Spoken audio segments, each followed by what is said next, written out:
This is the third episode of Fresh Tracks Weekly, where we give an update on what we have going on in the office and talk about some things that might affect you as a hunter. So this week on YouTube, we have my hunt in Arizona, late archery elk hunt in Arizona, went up the first two episodes this week, and then the second two episodes go up next week, along with Randy's Utah application strategy video.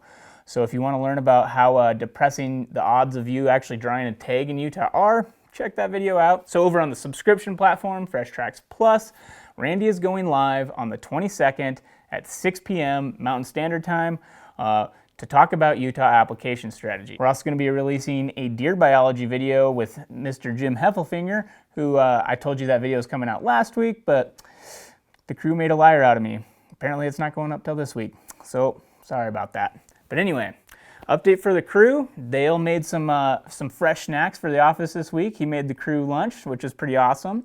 You ready for some fresh snacks? Oh yeah, you bet I'm ready. All right, let's go. How's the mule deer? It's just really good. Do pop. I'm a big pawpaw guy. Pawpaw? My turn next week. Yep. And we haven't done black bear yet, so black bear meatloaf. Last weekend, was able to get out one day and go ice fishing, and I got completely skunked, which is not new for ice fishing, but the part that hurt the worst was my friends caught a whole bunch of kokanee, and I caught zero. Classic example of early bird gets the worm because I slept in. They were out there early. Yeah, results speak for themselves. I got nothing. But other than that, you know, good times. Michael was out there fly fishing, getting those sweet fly fishing shots. So I feel like we need to take a minute and enjoy a few of these clips.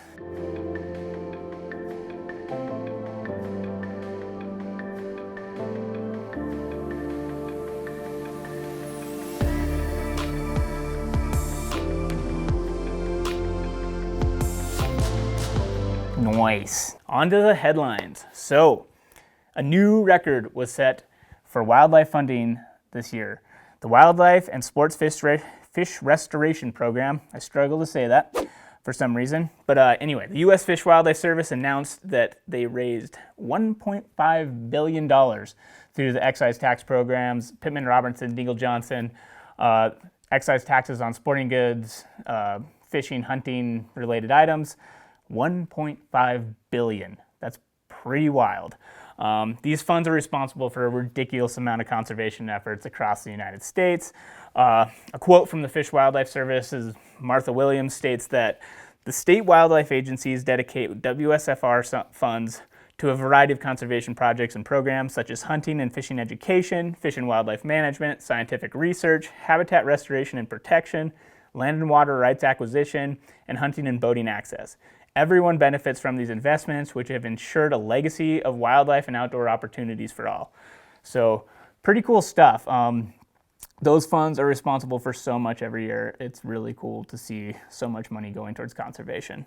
Along those lines, next story, the Mule Deer Foundation just put out an article summarizing their conservation efforts over the last 2 years, where they put $9.9 million towards conservation efforts and subsequently able to leverage $45.7 million in total to go towards 200 conservation projects across the West. Money's gone towards things such as wildlife research, habitat conservation and restoration, water improvements, improving movement across the landscape by reducing barriers, so amongst many other things. An article in the Wildlife Society publication by Laura Bies stated that several animal welfare groups attempted to block a Bureau of Land Management horse gathering. Basically, these animal welfare groups think that it's inhumane to gather these horses on the landscape. The judge ruled in favor of the BLM.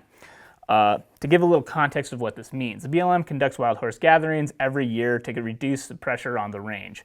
They use non-lethal methods to remove them from the rangeland. They primarily put these horses into holding facilities. A few of them are adopted in the horse adoption program. Long ago, wild horses and burros were protected, and lethal methods are off the table. You cannot kill these wild horses or burros. So scientists and managers have set an appropriate management level of 27,000 animals, the maximum number that can exist on a landscape without damaging vegetation, soil, and other resources. So in 2020, the wild horses reached a peak of 95,000 horses. So this prompted emergency gatherings and increased gatherings by the BLM. They brought that number down to 86,000 currently, still well above the appropriate management level. So with all that said, these animal welfare groups will attempt to stop these gatherings via litigation, arguing that they are inhumane, while the BLM and the state wildlife agencies argue that it's likely more inhumane to allow these horses to eat and drink themselves out of house and home, and having significant impacts on other wildlife resources and the soil, the ground, everything. In this case, in this instance, in this litigation, the judge ruled in favor of the BLM, allowing them to continue these roundups. I think we're gonna have to do a deeper dive into the wild horse thing at some point, not this episode, but definitely a future one. We are gonna do a deep dive into the wild horse issue in the West. So, next story. In Iowa, Senate Bill 3134 was introduced recently that, if passed, will restrict the county conservation boards and Iowa Department of Natural Resources from paying market value for land. Basically, willing sellers would only receive 60 to 80% of their land value from willing sellers. Additionally, the sellers would not be able to deduct the difference of that value as a charitable donation. Those against the bill argue that this limits rights of private landowners, how they choose to sell their land. If they prefer to sell it to Iowa DNR or the county, they're only going to get a fraction of what their land is worth. Basically, it restricts the county and Iowa DNR from acquiring more public land. The proponents claim that it's about leveling the playing field for Iowa citizens who can't compete with these organizations who have deeper pockets. Similar legislations happened in the past, in 2019, I believe, and it was defeated. So in California, a petition has been floating around for a while to request the Fish and Game Commission to eliminate black bear hunting until the bear management plan is updated. On February 17th, the commission decided if it's going to grant, deny, or refer it for more review. I'm recording this video before that meeting has occurred, so I don't know what happened yet, but we're going to keep an eye on it and keep you updated how this moves forward. I don't believe they're making an actual decision on the 17th. It's going to just see if it's moving forward, if they're going to review it more, so forth. So we'll keep an eye on that. Last week, a federal judge in the Ninth Circuit Court in California ruled to put gray wolves back on the endangered species list. Federal protections had been removed in October of 2020 after being on the endangered species list for 45 years. The U.S. Fish and Wildlife Service claimed that the species has exceeded all conservation goals, and they gave management control to the states. Groups began to petition the Fish and Wildlife Service last year to review this decision. This eventually culminated in the lawsuit brought by the Humane Society of the United States, along with a few other groups, against the Fish and Wildlife Service. The judge's ruling was in part because of the claim that the Fish and Wildlife Service, quote, failed to adequately analyze and consider impacts of partial delisting and historical range loss of an already listed species, end quote. This topic tends to highlight the extremes on both sides. On one side, you have claims that until the species occupies its entire historic range, that it needs federal protection. On the other side, you have people advocating for the extermination of the species. In reality, once delisted, the management control goes to the states, who manage them based on a social and ecological threshold. That threshold is obviously going to be a hotly debated topic, but it's never going to be kill them all, and it's never going to be let them run rampant. But we're going to do a deeper dive. We're going to get Randy in on this topic. We can't not do a deeper dive on the wolves this week. So wolves, huh? Oh, do we have to revisit wolves? I thought we had the whole wolf thing kind of straightened out for the last 10 years, at least in Montana and Idaho. Yeah, But well, I know that you've been called a wolf hugger quite a few times, like big wolf hugger guy. I mean, yeah, I get if wolves are one of these things, if you aren't over on this extreme or that extreme, if you want to be in the sane middle, the other sides blame you for being the other way. well, I just got to poke a little fun because I was looking behind you there, and so. Oh yeah, I was wondering why I was doing that. Yeah, that wolf there was taken in 2020 while out trying to fill a whitetail doe tag here in Montana. Yeah. So, But I'm still reading up on all this. We're recording this a little early yeah. for the actual release of the episode, so we just found out about this. Yesterday afternoon, Yeah. the judge in California says, guess what? We're going to restore protections under the Endangered Species Act for the gray wolf in the lower 48 but there's some exemptions to that. Right. Yeah, I'm still trying to fully grasp like what it means and what it doesn't mean. So I know that you've been involved with this for how long ago? 1995 was when I went to my first wolf meeting over here at the Montana State University. And yeah, I've been involved longer than I care to be. All right. I was 5 years old, so I wasn't paying too close attention. I think I was 31 then, Marcus. But yeah, so, you know, a little background for people who don't quite get the whole idea is the U.S. Fish and Wildlife Service has created some subspecies or subpopulations, distinct population segments, I believe is the term they use, where there's the Great Lakes distinct population segment. I think they call it, the acronym is DPS.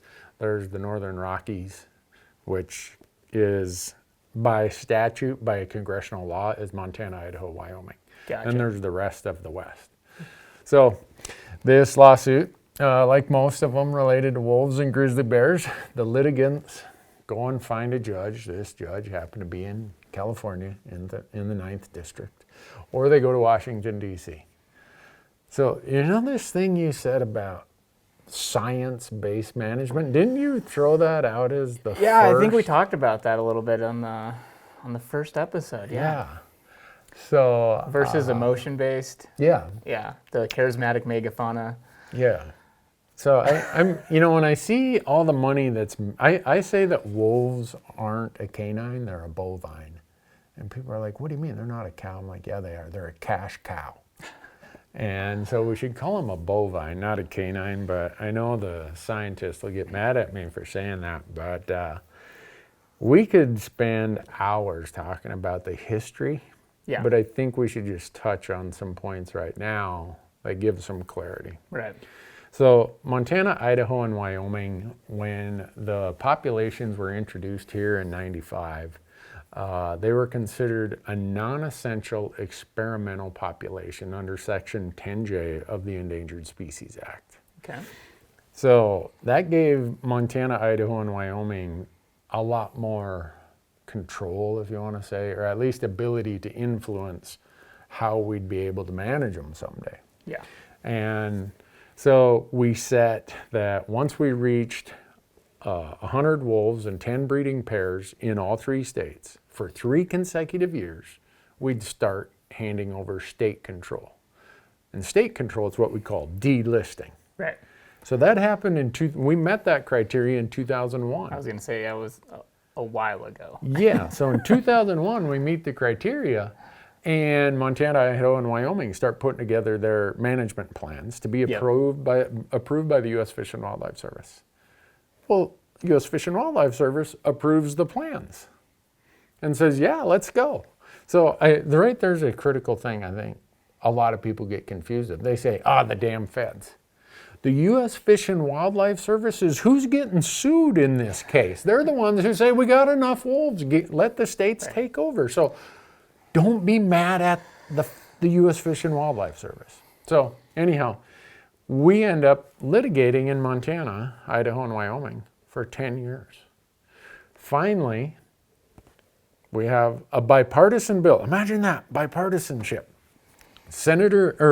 Congressman Mike Simpson from Idaho, Senator John Tester from Montana. So a Republican from Idaho, a Democrat from Montana say, we're going to congressionally delist wolves in these 3 states because the courts in this whole process, like we just saw yesterday, are making a mess of this, and the promises made to Montana, Idaho, and Wyoming are not being kept.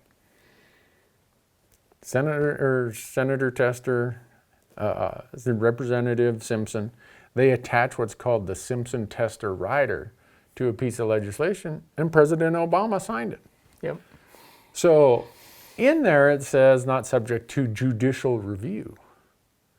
So that's why the 3 states of Montana, Idaho, and Wyoming are exempt from this ruling yesterday. So Gotcha. things continue the same.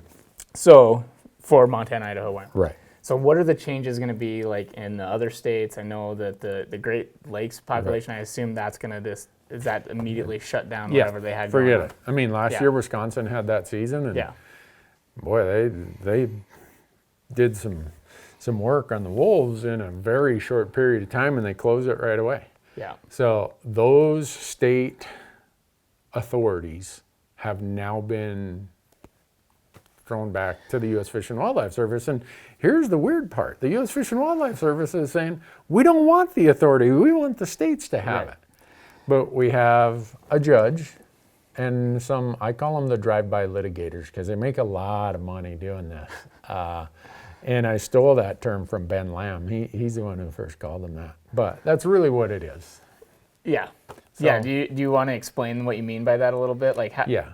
So When we say litigators, there's a couple things going on. The Endangered Species Act is extremely complicated. And it uses some certain terms that judges interpret differently than scientists. Which I don't know why a judge with maybe an art history undergraduate degree and then a law degree decides their interpretation is more correct than the scientist. But it is what it is. You know, you and I were talking, you said, hey, this is just reality, so we got to figure out how to deal with it. This litigious environment related to wolves, grizzly bears, mountain lions, whatever.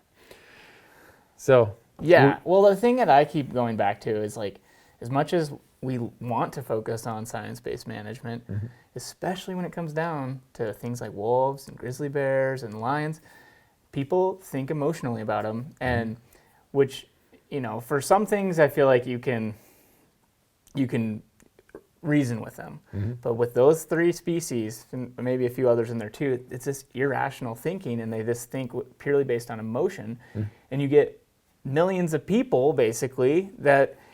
You get these, like, you know, big celebrities out there saying, like, look what Montana and Idaho are doing to the wolves. They're killing all the wolves. And it's like, and there's just, it's interesting because, like, you want to not think about it, but when it becomes a critical mass like that, you have to think about the emotion-based people's views. And, like, it's unfortunate from a scientist's mind, from these, like, state agencies or even, the Fish Wildlife Service. I'm sure it's unfortunate that you can't just reason with these people with science because they're focused on how cute, cuddly these animals look. They don't know the whole story. So it's just, it's hard. And I mean, when you get, because in social media, people can just like put out the story that they want to tell, and somebody just sees like they're killing all the wolves. And like, even like just looking through some of these articles that people have released, it's like a lot of the languages, you know, they are now protected again when they were, and but they remain unprotected in Montana and Idaho and Wyoming. And it's like, what do you mean by, what does the term unprotected mean?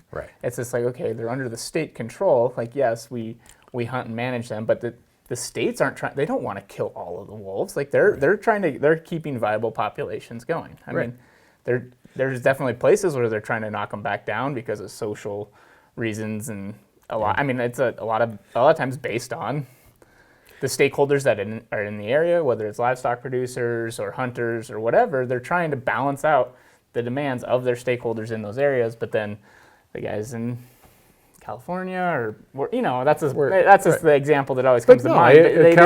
That's the right example because California is where the Ninth Circuit Court is seated in San Francisco. And they usually go to that district because the appellate courts are very favorable. They've found that. So it's okay to say that, Marcus. It's where it happens.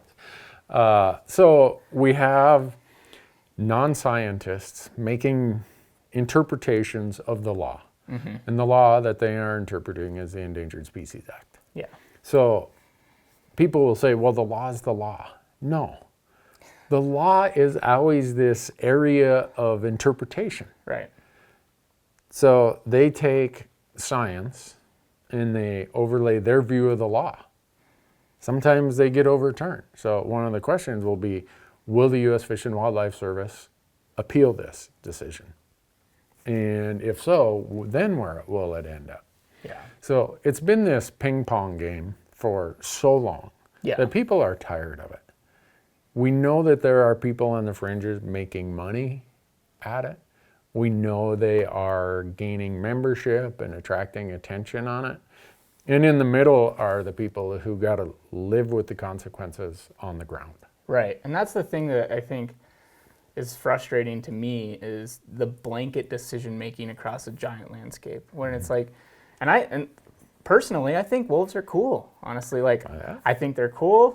I'm happy to hunt them as well, though. And like I like seeing them on the landscape personally, so I might get some hate for that, but I think they're actually a cool animal. I think, but yeah, it's just like when you are managing them on a giant landscape, it's like, okay, well, yeah, they're very highly populated in area X, but then there's very few in area Y, but then everybody freaks out and thinks that we're, driving them to extinction. And it's like that in today's day and age, that's just not going to happen. and There's too many people who have eyes on it and have, with all the state agencies, they know what's going on. Right. They have a good feeling for, and then, I mean, sometimes you push, like, I guess that's part of it too, is the optics of some of the what the state agencies have done in terms of like hunting seasons and what they've allowed creates negative optics on it, and then that's what gets used against us to.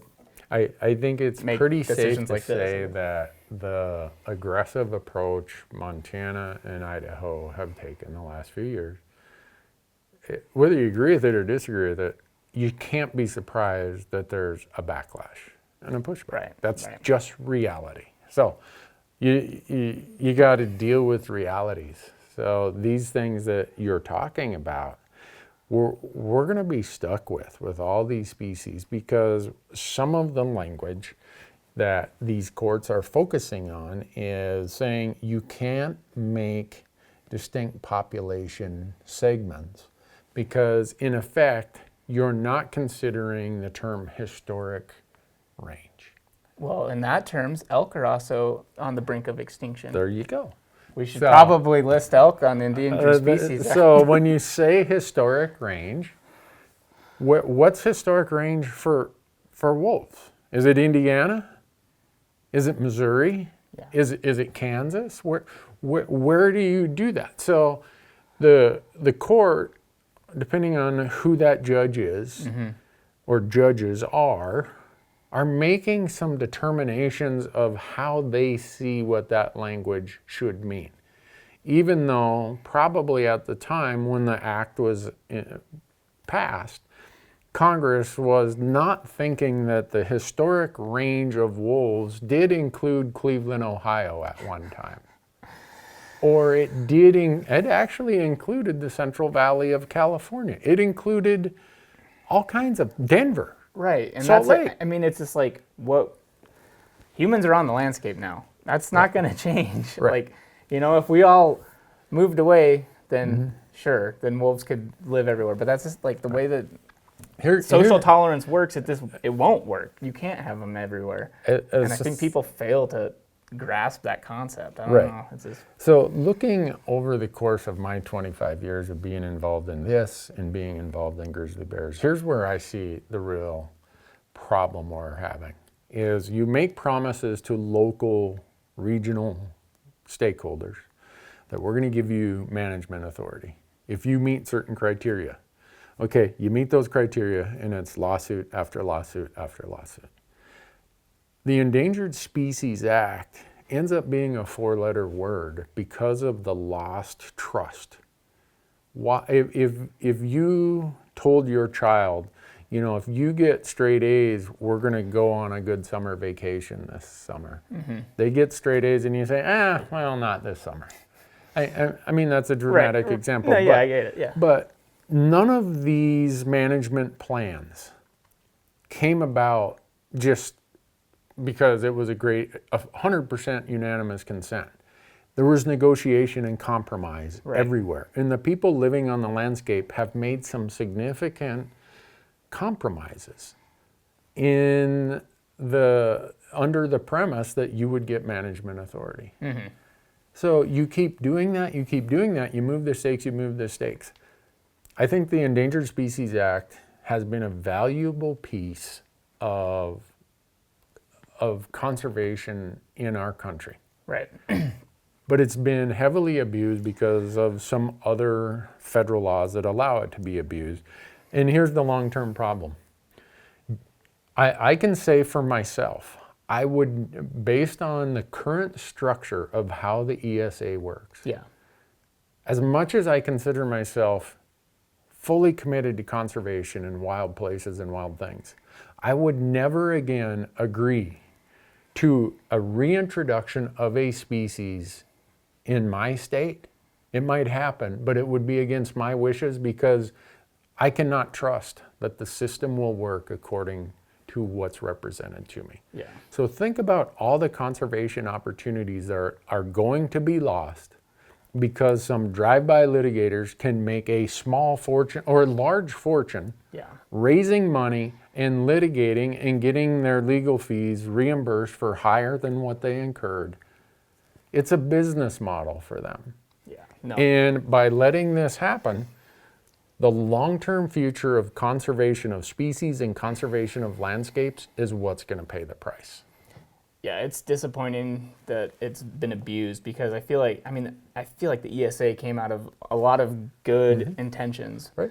But yeah, like you say, it's been abused, but yeah, it's hard because like it has done a lot of good. Right. Bald eagles, peregrine falcons, Yeah, I think American alligator. it's the way it's enabled people to abuse it sucks. But people should view the ESA when an animal is delisted. That is a reason to celebrate. Like you should be excited that wolves were delisted. That means that they this rigorous process. We've decided that they are now off of the endangered species list. They're not endangered anymore. That is a success story. We should celebrate that, not be, oh, they're unprotected. Everyone's going to kill them all now. It's like, no. We have checks and balances to make sure that happens. Like, getting off of the endangered species list is the goal of the Endangered Species Act. Like, you want to get off the list. And so that is a success. And it's just been abused, and now it's just, and it sucks. the hypocrisy is so apparent if you think about it. The litigators, as quick as the U.S. Fish and Wildlife Service makes the determination to put something on the list, the litigators are like, yes, that's the best science in the world. The U.S. Fish and Wildlife Service, the USGS, all the federal agencies, the state agencies, boy, that's great science because it put them on the list. But the same groups that go through this rigorous process you talk about, when they try to delist a species, all of a sudden their science is a bunch of junk. You people don't know what you're talking about. Come on. And then further hypocrisy, not too far northwest of us here, we lost the last caribou in the lower 48. Yeah. Where were these groups then? They were looking at their marketing analysis that says caribou aren't warm and fuzzy and don't raise any money. Hell with them. Let them die. Yeah. If there's ever a species in my lifetime that should have been protected under the Endangered Species Act, it was caribou in the lower 48. And there's not a single one of these litigators who gave a damn about those caribou. It's pretty telling. So, you want to talk about hypocrisy? And I think that's part of where people get frustrated is, come on, don't tell us you're concerned about the species or you're concerned about the habitat necessary for that species. You're concerned about your pocketbook, your bonuses, your control of the system. Yeah. And it's resulting in huge pushbacks. It's resulting in lost conservation opportunities in the future. Yeah. So. Yeah. But in terms of right now with this decision, what do you see in the future? I mean, will they be able to appeal that, or is that okay? This decision could be appealed, and who knows what will happen when it gets appealed. But when you work up the federal court system, the 9th district, which we're in the 9th district, Wyoming, fortunately, is in a different district, but the 9th is the largest geographic district of all the appellate courts. They file cases there because the judges on the 9th Circuit are known to be more favorable to their positions. Yeah. So who knows where it'll end up. But for the time being, until it's appealed and overturned, any place other than the 3 states of Montana, Idaho, and Wyoming, well, and Alaska, the rest of the lower 48, you're back trying to figure out what do we do here. Well, we'll have to keep an eye on it. Yeah, I'm gonna take another sip of coffee to get my blood pressure even higher because I've got so many emails today of people asking me, what does this mean? Thanks for watching this week's episode. If you want to reach out, you can email me at weekly@freshtracks.tv, and I'll try to check that regularly so we can update people. If you have any news that you want us to know that we should be covering, let me know. I'd love to see it. Thanks for watching.